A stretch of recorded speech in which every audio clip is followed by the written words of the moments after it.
Fernando Bianchi na conversa, então ele já está aqui com a gente, advogado especialista em direito médico, em patentes, para a gente falar sobre essa história da vacina. Boa, o Fernando, muito boa tarde, viu? Seja bem-vindo aqui ao Bora Brasil. Boa tarde. Já deu para perceber que o assunto, ele provoca o ouvinte, como provoca o telespectador, como provoca todo mundo, porque ultimamente a gente tem ouvido falar bastante a respeito, né? Inclusive em rodinhas, no trabalho não é diferente. Aqui na Band a gente às vezes conversa com alguns amigos e um fala, eu acho que tem que ser obrigatório, o outro fala, não, cada um tem que seguir a vida do jeito que bem entende.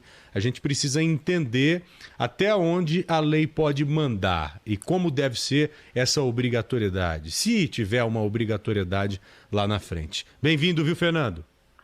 Joel, Ana Paula, boa tarde. É um prazer estar com vocês. Uma honra aqui falar para vocês. A honra é nossa. Para todos os nossos ouvintes. Realmente, Joel, é uma situação bastante delicada, porque nós envolvemos aí dois direitos, né? Um direito coletivo e um direito individual. Numa situação normal, né? A pessoa, o indivíduo, ela tem todo o direito de decidir qual tratamento vai receber, qual medicação, qual substância, se vai autorizar ou não uma picada, uma intervenção no seu corpo, uma picada de uma injeção para vacina. Sim. Portanto, o que nós podemos sustentar é que existe um direito individual, está lá no artigo 5º, inciso 3º, dos direitos fundamentais, que a pessoa pode escolher o tratamento que bem entender e que quer receber. Tanto que, só para exemplificar, para ilustrar, nós temos políticas de saúde pública, como a vacinação para os idosos, no caso da gripe, ou no caso mesmo da poliomielite, e apesar de ser obrigatória, se alguém, porventura, não quiser se vacinar, não acontece nada, não tem nenhuma sanção.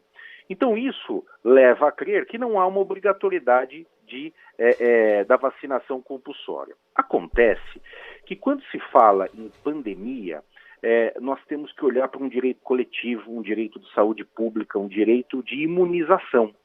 E aí entra um fenômeno que nós chamamos no direito, e para todo mundo entender de forma muito tranquila, de você fazer uma balança entre dois direitos. Eu tenho um direito coletivo de um lado e um direito individual do outro. Qual que vale mais? Nesse aspecto, a legislação fala o seguinte, que quando eu tenho dois direitos, ali, dois direitos constitucionais, eu vou fazer, então, esse juízo de proporcionalidade e vai sempre se sobrepor ao privado o interesse público. O interesse público se sobrepõe ao privado, o interesse coletivo se sobrepõe ao individual. E aí, nesse aspecto, nós vamos ter que dar uma olhadinha lá para fevereiro desse ano e verificar a lei da pandemia, a lei de enfrentamento à pandemia. Aconteceu tanta coisa nesses meses que parece que já é alguma coisa antiga, mas não é de fevereiro, é a lei 13.979. É uma lei federal que diz o seguinte, olha, eu estou aqui para proteger a saúde pública, o coletivo, e eu posso, não é que eu posso estabelecer medidas compulsórias.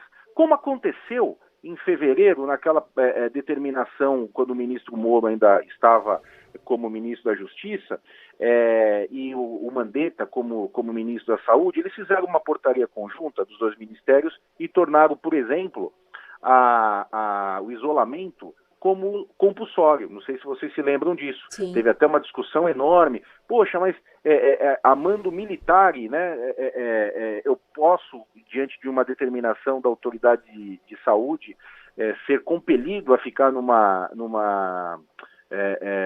isolamento compulsório? Sim, era possível, mas foi determinado, quer dizer, numa legislação específica que olhou para a lei de enfrentamento à pandemia e falou, eu posso, ela me deixa a porta aberta. E aí, para aquilo que interessa para nós, que é a vacinação, ela também deixa uma porta aberta para isso. Ela diz que poderá ser determinado medidas de vacinação compulsória e medidas profiláticas no combate.